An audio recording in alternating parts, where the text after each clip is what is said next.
အားလုံးပဲမင်္ဂလာပါခင်ဗျားတို့ကကြည့်ပေးကနေကြိုဆိုလိုက်ပါခုကျွန်တော်မျှဝေပေးနေဤပညာလေးကတော့ကျွန်တော်တို့ပျောက်သွားတဲ့ဖုန်းကွန်တက်တွေကိုပြန်ချရဲ့နီးလန်းလေးကိုကျွန်တော်မျှဝေပေးမှာဖြစ်ပါတယ်ဒီဗီဒီယိုလေးကမသိသေးတဲ့မိတ်ဆွေအတွက် UAV လုပ်ပေးထားတဲ့ဗီဒီယိုလေးပဲဖြစ်ပါတယ်မိတ်ဆွေသိချင်တဲ့အကြောင်းအရာလေးတွေရှင်းလဲကျွန်တော်ရဲ့ comment မှာဖြစ်ဖြစ်ရှင်းပြမှာဖြစ်ဖြစ်လာရောက်မေးမြန်းလို့ရပါတယ်ခင်ဗျာ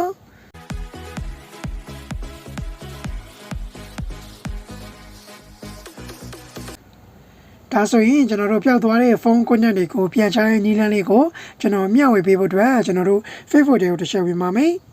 ။ပြီးသားပြီဆိုရင်ဒီမှာကျွန်တော်မျှပြထားတဲ့မီနူလေးကိုတစ်ချက်နှိပ်ပါမယ်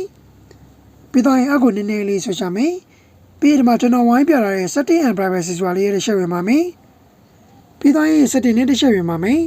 ။ Okay ပြီးသားပြီဆိုရင်ဒီမှာကျွန်တော်ဝိုင်းပြထားတဲ့ personal details ဆိုတာလေးတစ်ချက်ဝင်ပါမယ်။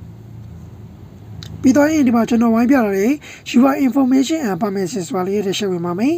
။ပြီးတော့ရင်ဒီမှာကျွန်တော်ဝိုင်းပြထားတဲ့ upload content တွေတစ်ချက်ဝင်ပါမယ်။ Okay ဒီမှာမိတ်ဆွေ၃ခုရှိရပါတော့။ Facebook ရှိမယ် Messenger ရှိမယ် IG ရှိချမ်း IG ရှိမယ်ပေါ့နော်။ဒါဆိုတော့ကျွန်တော် Messenger ရဲ့တစ်ချက်ဝင်ပါမယ်။ Okay ပြီးသွားပြီဆိုရင်ကိုက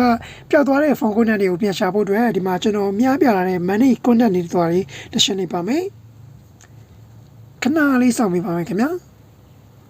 Okay ဒီမှာမိတ်ဆွေကဒီမှာပျောက်သွားတဲ့ဖုန်းကွန်တက်တွေကိုဒီထဲမှာသွားပြီးရှာလို့ရတယ်ပေါ့နော်မိတ်ဆွေကကြည့်ချူချင်တယ်ဆိုရင်တော့ဒီမှာကျွန်တော်မျှပြတိုင်းနေရာလေးကိုတစ်ချက်နှိပ်လိုက်ပါမယ် Okay ဒါဆိုတော့မိတ်ဆွေတို့ဒီ